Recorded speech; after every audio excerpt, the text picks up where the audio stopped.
Hey, welcome to episode number 7 of the First Responder Wellness Podcast, the show where we talk about wellness, mental health, leadership, and what it takes to have a culture of wellness within your organization. My name is Conrad Weaver, and I'm not a first responder, but I've worked with first responders from all across the country for my film, PTSD 911. My guest today is Sherri Martin. Sherri serves as the National Director of Wellness Services for the Fraternal Order of Police. She is a career police officer who has extensive experience in crisis negotiation and intervention, serving most of her law enforcement career as a patrol supervisor and lead crisis negotiator. Sherri has a number of degrees, including a Master of Arts degree in clinical counseling psychology. And in 2020, Sherri led the Fraternal Order of Police National Officer Wellness Committee in a landmark survey of police officers on the subjects of critical stress, stigma, and the use of wellness services. She is a published author and a frequent presenter on officer wellness and police suicide. I'm really honored to have her on the show today. Sherri was also a key to getting the National FOP Wellness Services on as a sponsor of the PTSD 911 documentary. And for that, I'm very grateful. Hey, I really appreciate you listening to this podcast.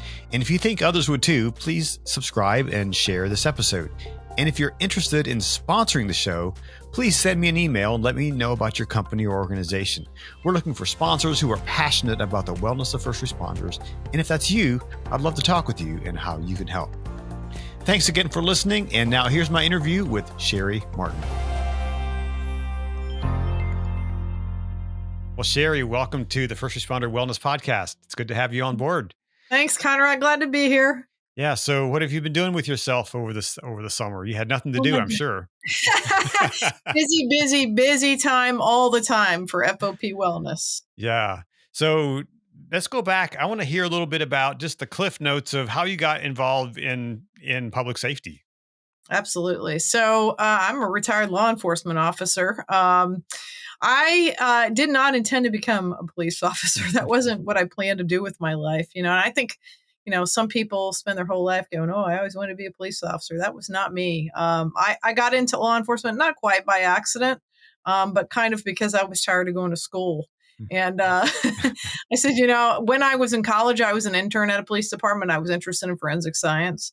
Like I think a lot of us started out in the Silence of the Lamb, Clarice Starling days. And so I said, you know what? I don't feel like going to pursue a master's degree at this point. I think I'll get a job. And so I became a police officer. Once I became one, I was like, you know what? This is not an unfun job. This is kind of a fun job. I have a very short attention span sometimes. And so the challenges of having something different every single day was really cool for me. I eventually did go back to school, though, and get a degree in counseling, which is, kind of another part of the story. But I spent 23 years in law enforcement, worked my way up to the rank of lieutenant, married a policeman from another state, moved to that state and went back to the bottom again and served out 23 years in law enforcement before I retired from active service in 2019 and became the National Director of Wellness Services for the Fraternal Order of Police. Yeah. So how did that transition happen? Not only for you, but for the FOP? What was the thing that helped them develop this part of the FOP? Exciting time for us then, at least for me. And I think a lot of our members too. And what happened is our organization is entirely member driven. We have active and retired police officers that do the work of the 40 committees that are within the National Fraternal Order of Police. And we work on everything from pensions to border security, anything that affects the life of a police officer. So at that time, officer wellness was a committee, one of 40 that we had inside the FOP. I was serving on that committee as a volunteer while I was still an active police officer. And we had an opportunity to do some survey research. NBC, New York City, approached us and said, we have done a survey with firemen across the country. We want to do a story about the human impact of doing the work of a first responder. So they came to the FOP because we were the largest organization of law enforcement in the country. And we said, okay, we'll jump on this because we wanted to know within the FOP where we stood with officer mental health and wellness and what services were out there, what officers were thinking about the services that were out there available to them, and as active police officers working inside the FOP, like we had our own ideas and instincts already. Certainly I had with 20 some years of experience as an officer, how officers were thinking about mental health and what they were feeling about it. But we wanted to get that on paper and data. So we did that survey. Tremendous. That was the game changer What were some because of the big things that kind of stood out to you guys as you did this survey? 90% of cops believed there was a stigma against asking for help. Mm. That was probably the biggest thing.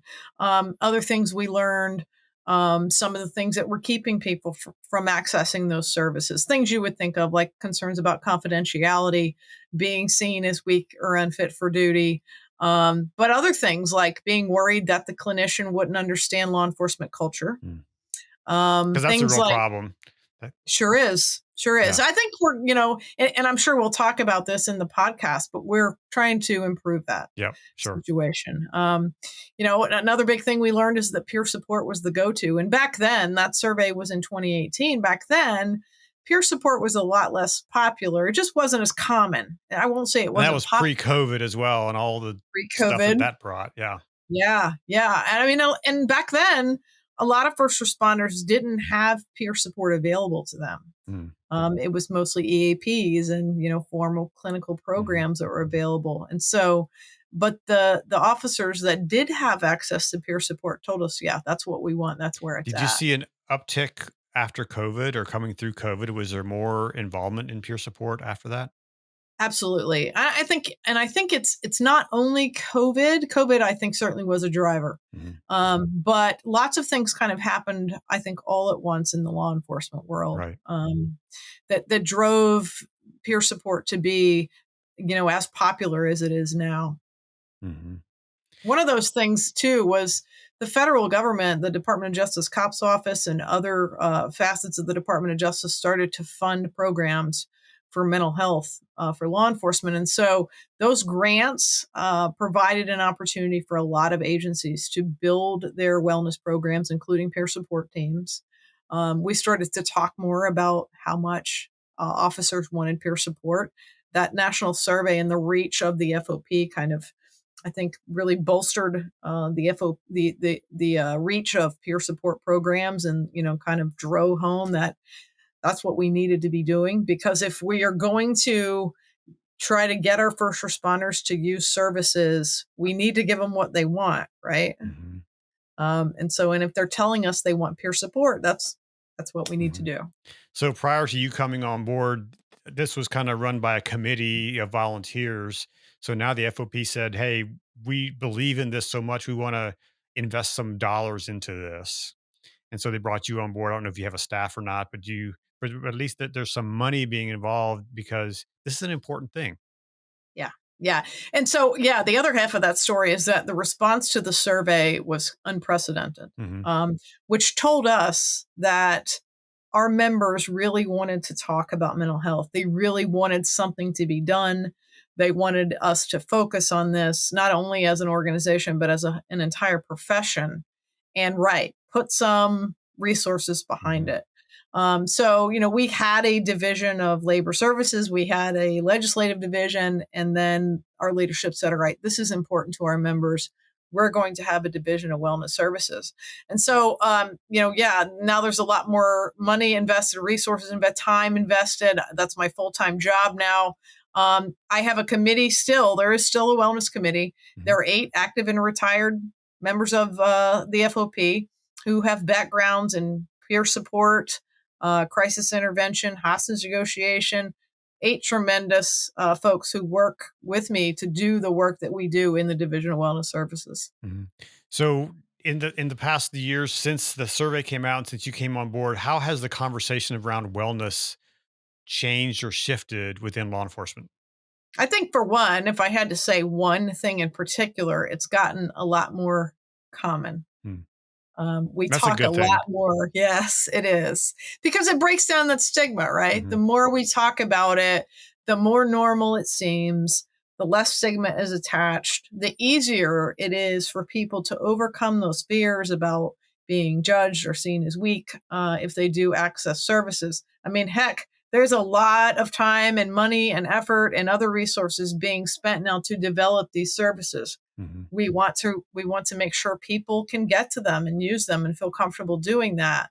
And so, yeah, it's absolutely a fantastic thing that we talk about it. I think that, our goal is to make sure that wellness and talking about wellness and mental health is part of a first responder's career from day one, from, all the way from the day they're hired, all the way through to retirement. Yeah. So that's a big one.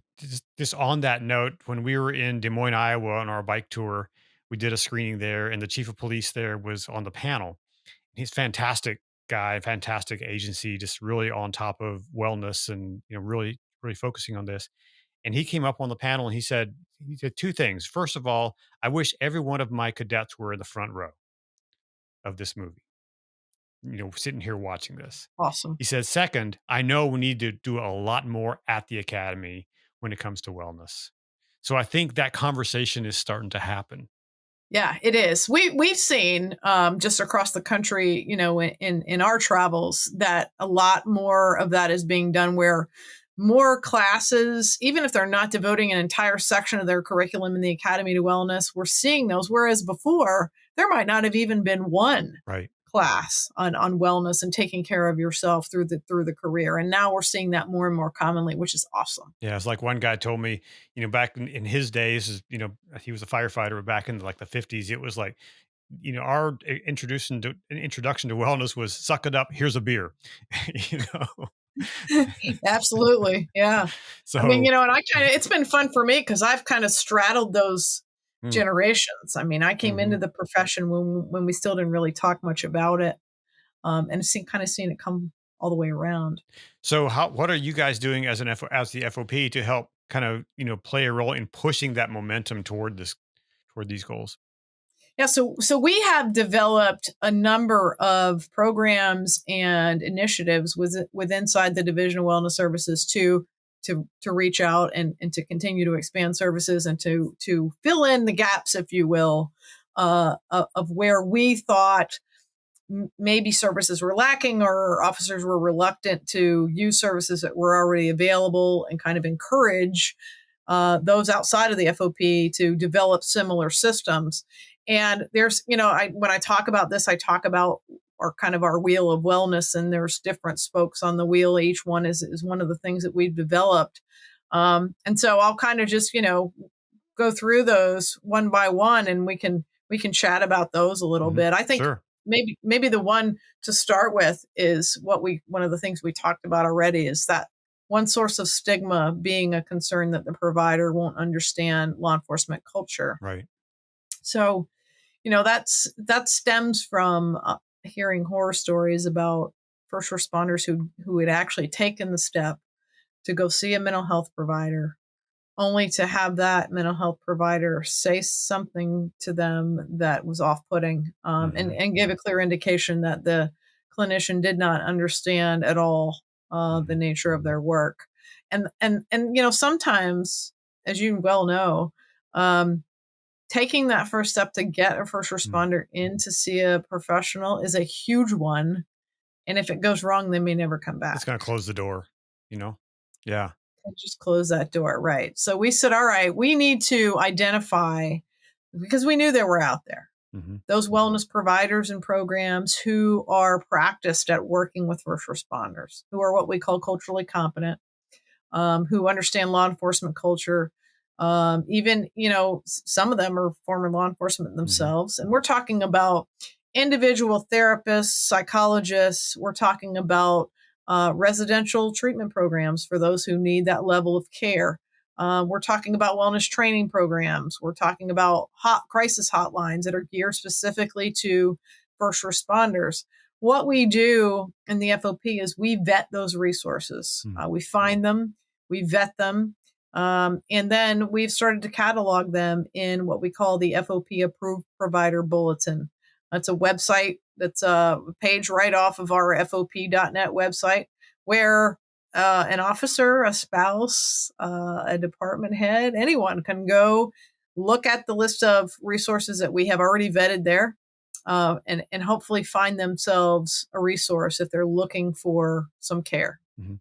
Are you aware of what the state of Utah, I think, is doing in regard to provide? They're pushing something through the legislation to provide resources to pay for officers, firefighters who want to go into the mental health field, Oh, I and did and not they're going know to that. pay That's for that. exciting. They're going to pay for that like postgraduate work or graduate work, and so That's very it's really exciting. cool. Yeah.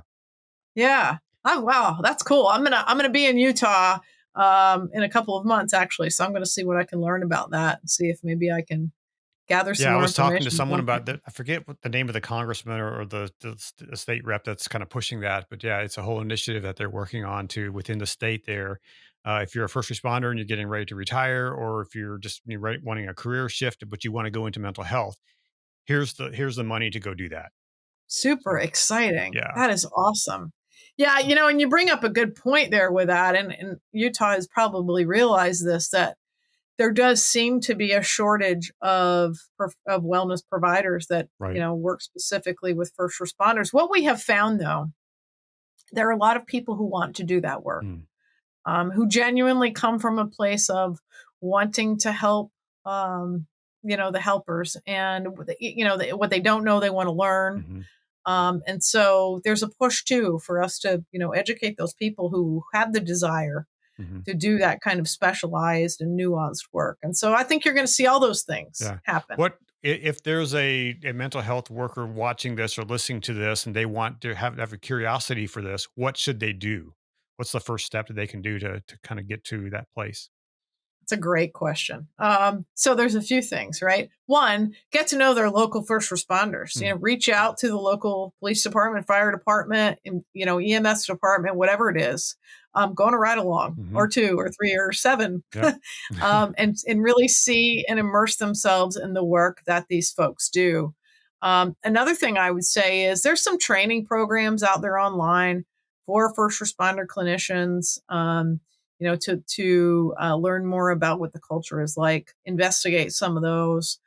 We in the FOP provide an event every year for providers. It's called the Wellness Professionals Forum, and we invite providers who are interested in who are already working with first responders to come and learn from others who are doing that Mhm. work.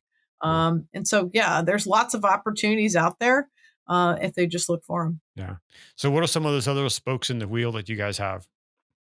So I think the other big one that we're super excited about because of where we are right now with it is we have developed a new peer support curriculum for law enforcement. Mm, So we looked around after we learned that peer support was kind of the go to for law mhm, enforcement officers. We looked around and said, all right, we want to try to create regional teams in the FOP of peer supporters because we're nationwide. We thought, all right, it would be cool if, when we have an incident happen, we can send a team of peer supporters. So mhm, we looked at training and we thought, all right, well, we need to find those peer supporters that are trained. And then we found that there were a gazillion different models of peer support training. So we said, all right, we need some standardization here. We were lucky enough to be awarded a federal grant by the COPS office of the Department of Justice to write a brand new national standard curriculum in peer support. It's called Power in Peers.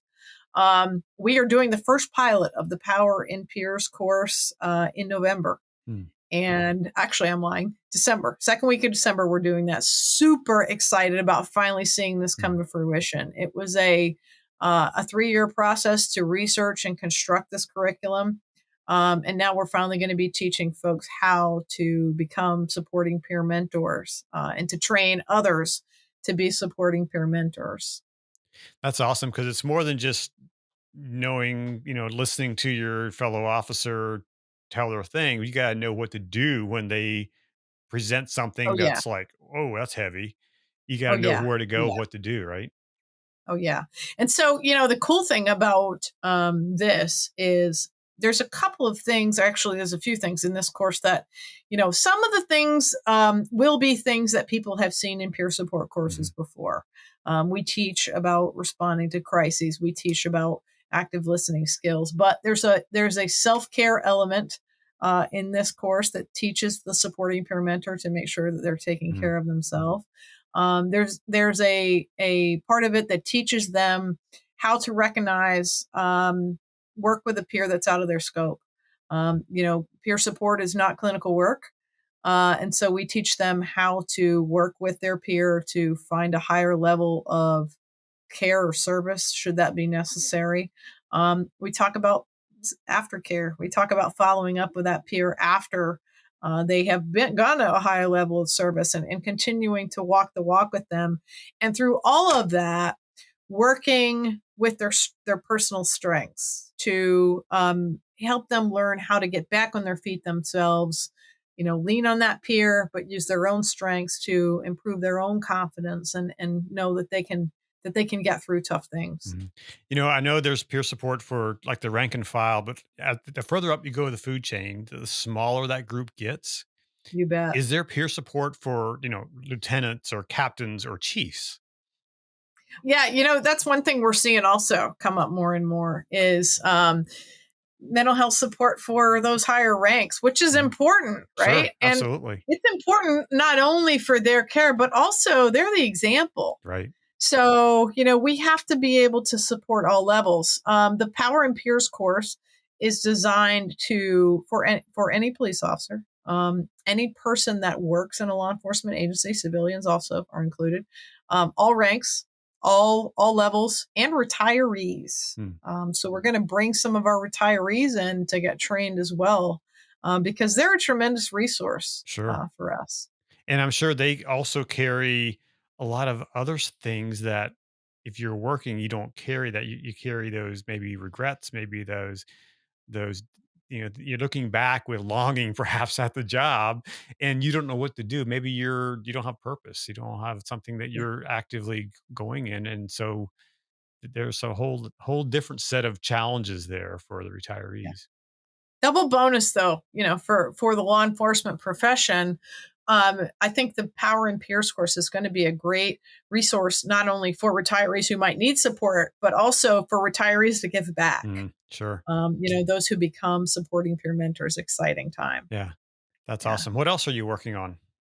So we all of the things that we have built have been built on research that we've done with the members. I mentioned that 2018 survey. We took the things that we learned from that survey, and that's how we built Power and Peers, and that's how we built the Approved Provider Bulletin. And so we kind of scratched our heads after that and said, you know what, there's really something to this surveying people thing, and doing what they're telling us they need.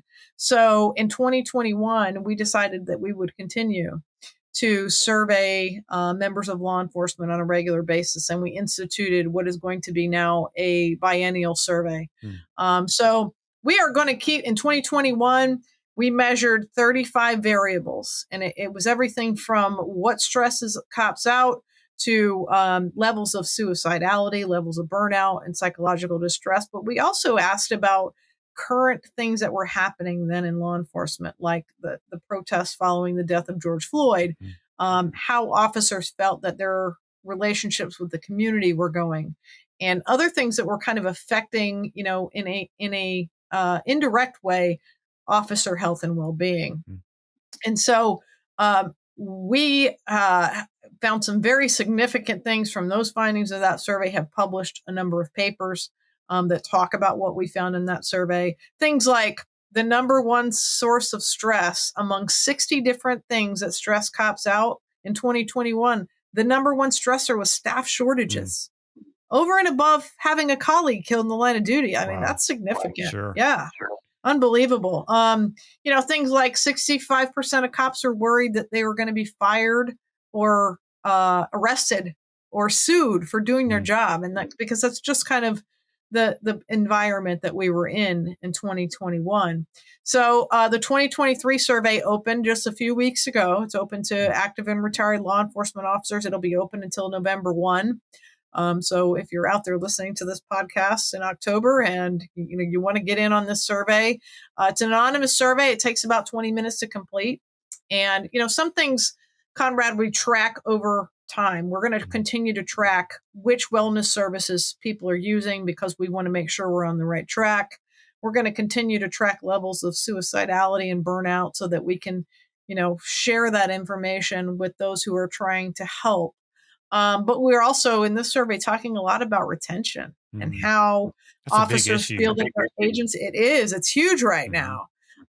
We want to know how officers feel that their agencies are treating them and which things are making them think about leaving the job because we need to retain people. I know I was talking to my neighbor who's a corporal with our local sheriff's department, and he said there's a whole bunch of leaders within the agency who are retiring this year. And he said we're short staffed already, and so there's going to be people moving up into those positions, and we're going to be even more short staffed. Oh yeah. And so it's been tough for everyone across the country. Not only are people retiring for various reasons, and we've kind of heard all the reasons of why people are retiring, and they're varied. But recruiting is tough too. It's been the last few years have been tough for law enforcement, and really public service in general. I heard a news story I think yesterday that all public service hiring is down. And that's again a number of things behind that, from levels of pay to COVID changed a lot about work metrics and having to report for duty versus being able to work from from home. And it changes a lot of things for those professions. Yeah, my wife's a leader in education. She's an administrator, and they've been decimated with just people quitting and just filling. And they had a teacher at second day of school turned in her notice. Wow. It's like, what? Wow. Yeah. What do you do? Right. She said, you couldn't have just done this, before school started and given us a heads up, No, we're already in the school year, and okay, I'm quitting. Yeah. Wow. Wow. Yeah. So tough, and teachers have it tough too. I was talking with someone the other day about, what for us, one of the big impetuses behind the survey is, we feel like in a way, academia, the media, all these outside influences have been trying to tell law enforcement how they should be doing the job for a few years now. And it's rare that law enforcement gets to speak up for themselves and say, okay, that's nice that you think that we should improve this or change that or do that, but do you really know what it's like to be doing the job if you haven't done it? And so for us, the survey gives officers a chance to speak up about what it's really like, because again, it's anonymous. I mean, and I think far too often, like I want to go on a social media rant sometimes about the things that I see, and how can anyone think we don't need law enforcement? But, a lot of officers are not in a position to do that.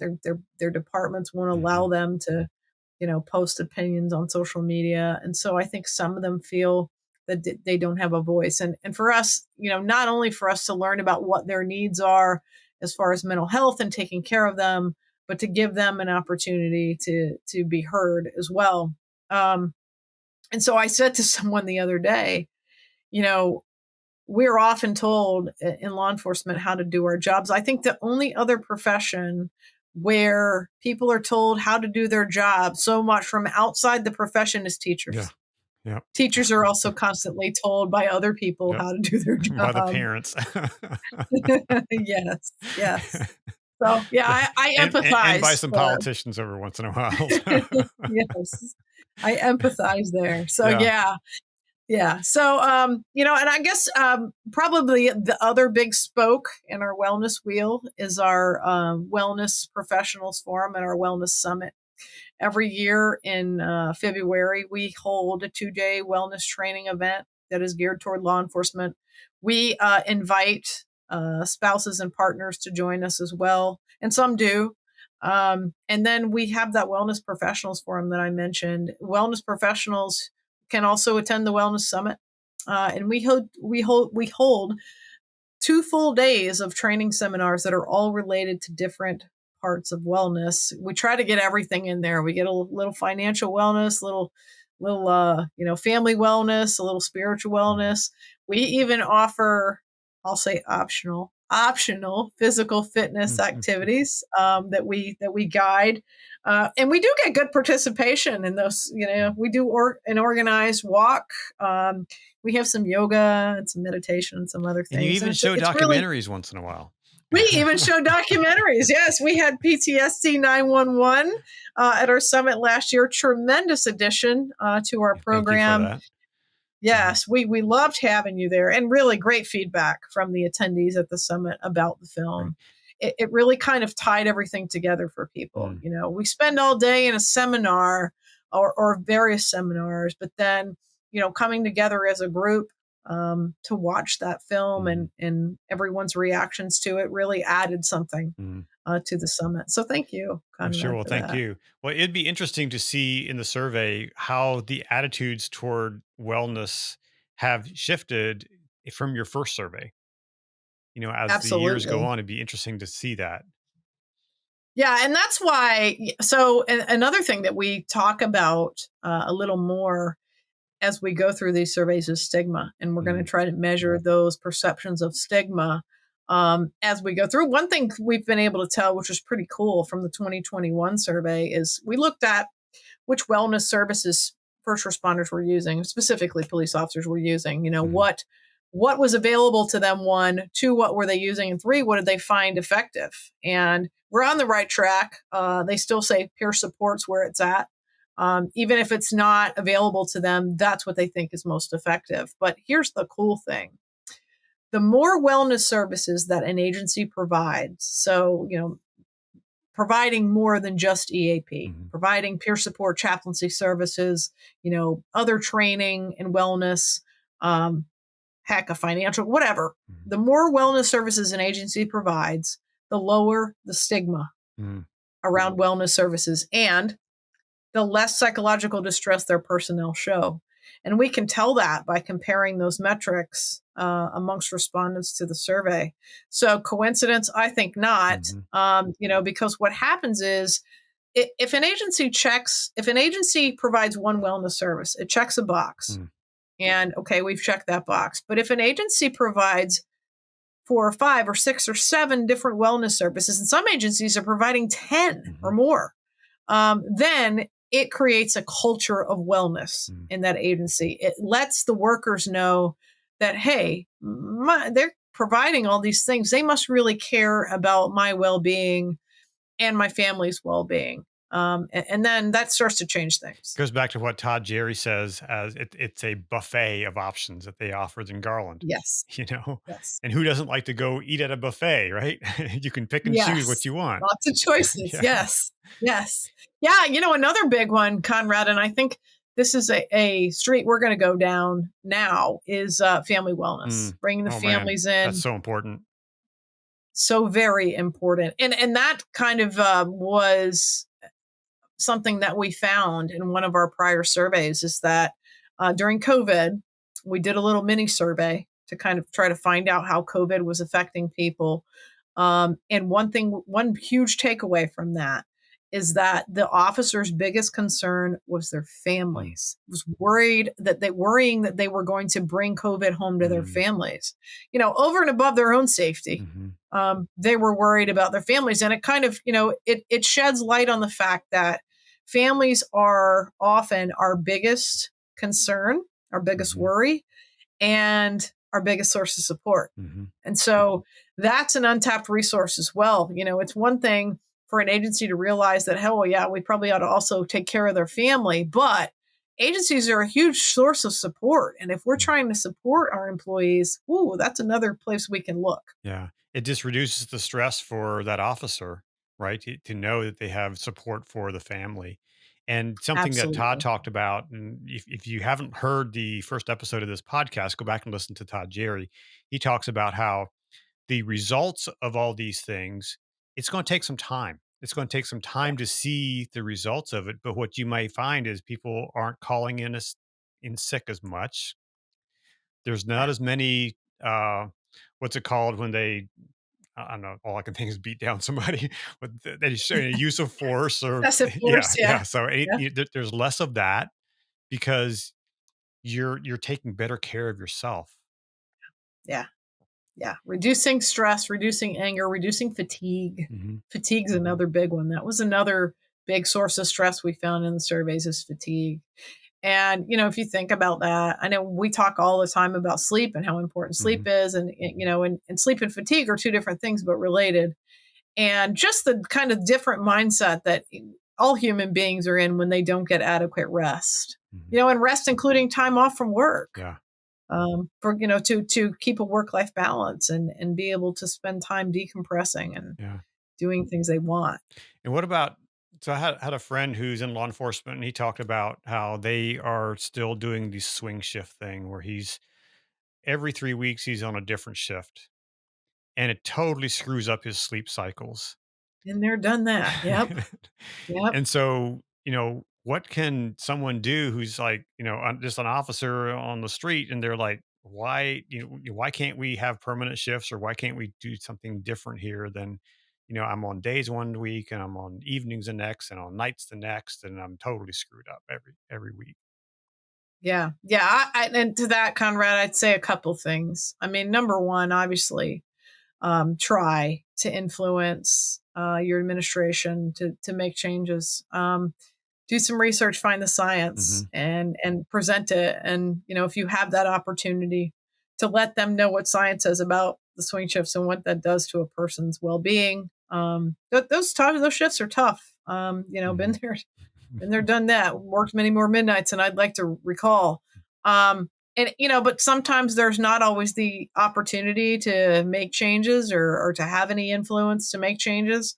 So if that's the case, I say give yourself a break. Become aware yourself of what those shifts can do if you don't pay attention, and make extra plans, take extra steps to do what you have to do to take care of yourself, Hmm. mentally, physically, emotionally, all of it. Because ultimately it comes down to every person is also responsible for themselves, right? Of To course, take care of themselves. of And course. that's something that I'm learning just in my journey over the last couple of years. I've become much more aware of where I am and what I'm doing, what I'm involved in, and how that affects me and how it affects the people around me. Yeah, and I think it's a challenge for most of us Hmm. to do that.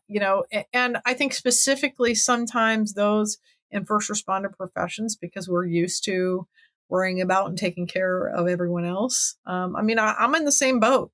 I Hmm. have to make myself take time to do the things that matter, Hmm. right? Not that our work doesn't matter, but at the end of the day, or at the end of our lives, rather, it's not going to be our work that takes care of us and sustains us. It's going to be those we love, Yep. that in our own health. Yeah. So it's absolutely important. And I think what happens often is we feel bad if we step away from work, Mm-hmm. because I need to keep at it. I need to, but it's the old oxygen mask adage. You can't help others Yeah. if you haven't And put your own mask sometimes on. it's the little thing of like just turning off notifications on your phone, you know, Yes. you Amen, know, yes. Bing, yeah, bing, exactly. bing. Exactly. And sometimes my wife and I have these conversations because, she's a school administrator. So she's in these group chats with other administrators in her school. And, and it's Saturday and her phone's going off. I'm like, really? You can't turn that off for the weekend, and Yes, sometimes she can't as there's a reason, but other times, yeah. And I'm the same way. I need to turn mine off, from when I got things going on. I think that's because being present is so important. absolutely. Well, and you've just hit another nail on the head there, holding each other accountable. Mm. Having people around you that will hold you Mhm. accountable. Um, my husband recently promoted, and so he's super excited Mm. about work again, and wants to constantly, be looking at the phone. And I've said, all right, this is date night. Mhm. I don't have my phone. Put yours down just Yeah. for today. It's You it's know, so uh, important, so vital. Um, so Is there any kind of meaningful legislation that's in process, that's in the works, that makes wellness a bigger part of funding for agencies? Because I know that's often a challenge for agencies to have the funding in place to be able to provide some of these resources. Yeah, yeah. That's a very good point. What's interesting, Conrad, is that legislatively, there's a couple of issues that we look at in the FOP that are related to mental health. One is whether or not the state has PTSD under their workman's comp Mm. coverage for first Are there still responders. states that don't have that? There are, yes, there are. Wow. It's kind of all over the map. We have seen more and more states have that, but there are still some that don't. And the argument is usually about money. Mm. It's usually, a worry that too many folks will take advantage, but honestly, a PTSD diagnosis is a tough one to get. I Mhm. mean, there's a lot of elements to a PTSD diagnosis, so it seems silly to me to think that people would take advantage. But anyway, that's the argument. I think we're going to get there one day. Mm.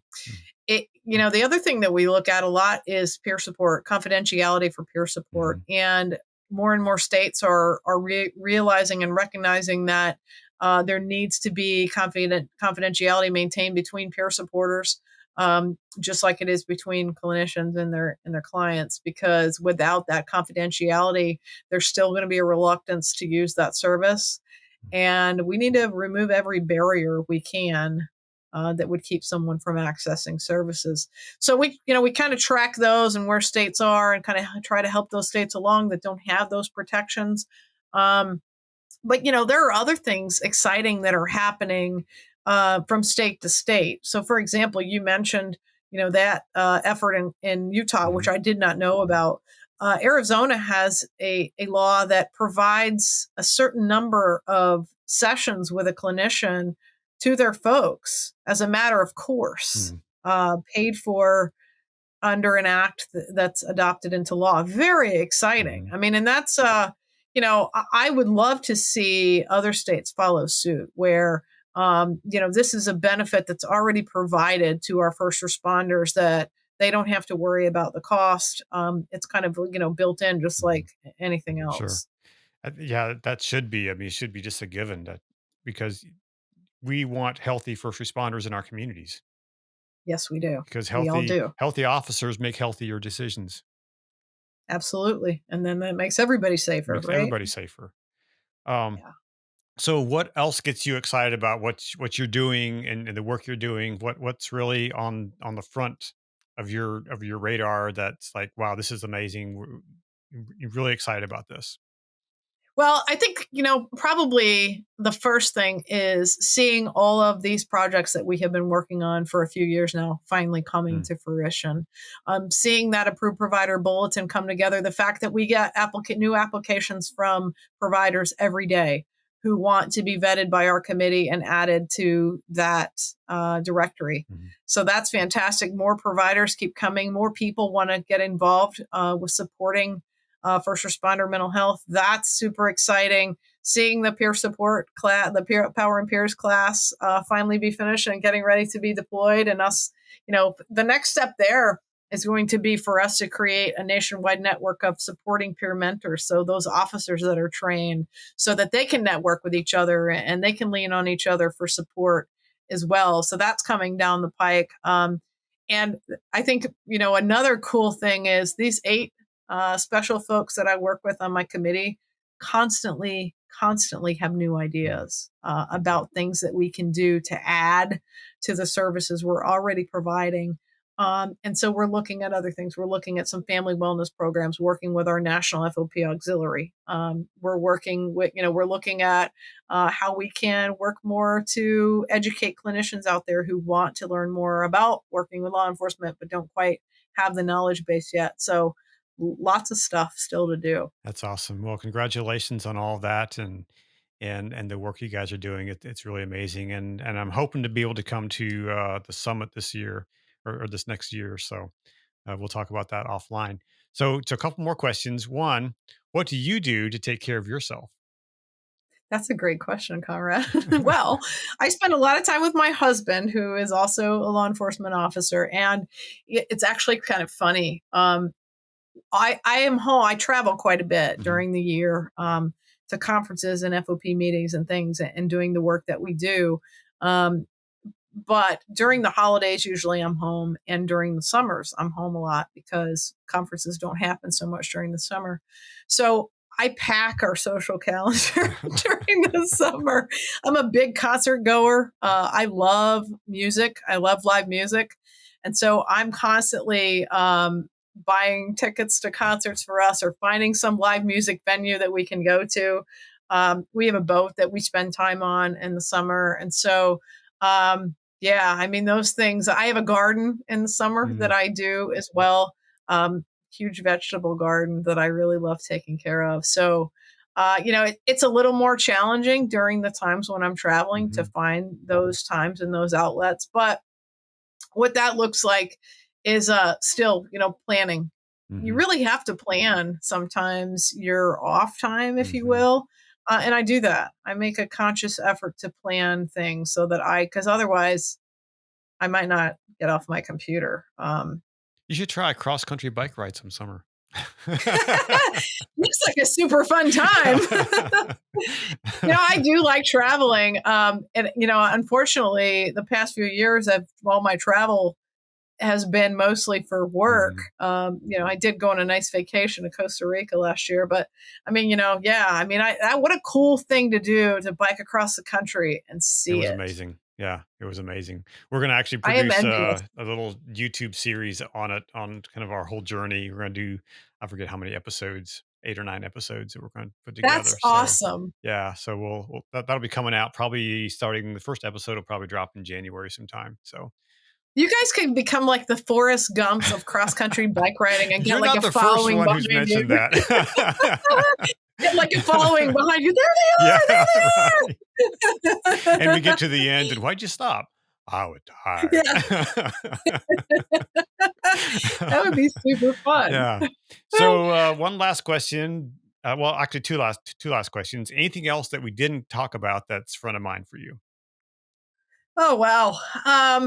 Yeah, I think what I want people to know is not to forget. I mean, I think most people that are going to be listening to this podcast are already affiliated with first responders in some kind of way. But if someone stumbles upon this podcast that doesn't work with first responders, that doesn't know them well, it seems like sometimes we forget that they're people with Mhm. lives, and like their job is not their life. Mhm. Um, they have families and feelings and all these things, hobbies, and the fact that they go out and put a uniform on and have to often conceal their opinions doesn't mean they don't have opinions and Mhm. don't have thoughts. So just keep that in mind, and give each other a break, first Mhm. responders. I mean, we are the worst, sometimes the worst Mhm. critics of each other. um, Even across, we joke a lot. Law enforcement jokes with fire, and Mhm. and even within our own professions, we do a lot of cutting up on each Mhm. other. But really take care of each other, give each other a break. Yeah, for sure. Good words of advice. So, anything fun you're doing in the next month? Ooh, yes, yes, indeed. Next week I'm going to South Dakota. So we have our FOP legal defense plan. Legal defense committee has a meeting in South Dakota. And I'm going to be going there, and I'm going to get to see Mount Rushmore. Cool. That's your first time? Yeah. And yeah, first time. Awesome. There's only like 7 or 8 states I haven't been to, and South Dakota's one of them. So I'm checking that one off the Awesome. list next Be sure week. to go to the Yeah. Badlands. Badlands are That's what amazing. I've been told. Yeah. Been And told Wall that. Drug. I mean, everybody's got to stop at Wall Drug. It's a big tourist trap, but you got to go there because you'll see signs. If you're driving across the state, you'll see signs. 1,000 miles to Wall Drug, and then 500 miles to Wall Drug. It's an Awesome. amazing place, but it's a lot of Awesome. fun. Well, Sherry, thank you so much for being on the podcast. I really appreciate it. Appreciate what you guys did for me for the film, and being able to work with you guys in some way, and looking forward to seeing what are the results of your new survey coming out. So. Yeah. They'll be out probably January, February, I'm thinking. Yeah, Connor, and I thank you for having me on, and thank you for being such an ally of ours. And thank you, for all the work you do to support all the first responders. Well, it's my privilege, and it's my honor to do that. And so one final question, I promise. If someone wants to come to the summit, how do they do that? Yes. So start looking for announcements about it. Probably around November sometime. The dates for it, we already know. February 18 to 20, 2024. It's in Nashville, Tennessee. Great town. Awesome. Very good. Well, thank you, Sherri. I appreciate it. Thanks, Conrad. Thanks, Sherri, for your leadership and insights. And thanks to you for listening to the show. I really appreciate it. Hey, please leave a review and give it 5 stars if you think it's worth it. And subscribe to the show. Just a reminder, you can see the video of this content on our Patreon channel. I'll leave a link in the show notes where you can access that. We want others to discover this content and benefit from it as well, so please share it. And remember, you are not alone. And if you need someone to talk to and don't know where to turn to for help, dial 988. There are people standing by listening, ready to talk to you. Until next time, be well, take care of yourself and those around you, and go out and do something great in the world.